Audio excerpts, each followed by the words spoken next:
Agapay saka Hernandez. Sino po ang napupusuan niyo? Bakit po si Congressman Dan Fernandez? Ano yun, tayo na napapanood yung mga pelikula ni dati. Ayan, Bukod po ron, ano pa? Ano nagustuhan niyo sa kanya? Yun sa ngayon na ginagawa niya. Magaling po ba siyang congressman? Tayo, pag sa balita. Ay, sa balita. Sa... Magaling sumagot. Napapanood niyo po ba yung Quadcom sa Congress? Oo, malagi. Ayun. TikTok. Ayun. Updated na lang kayo, sir, ha? Kung meron ka mensahe kay Congressman Dan Fernandez, ano po yun? Direkta mo na, nanonood sa amin yun.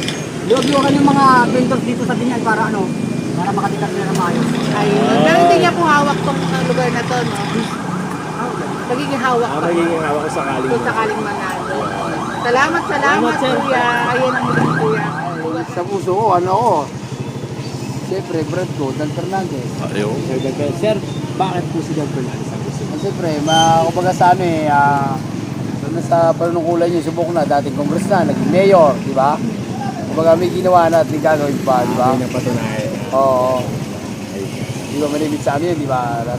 Sir, napapanood niyo ba si Congressman Dan, sir?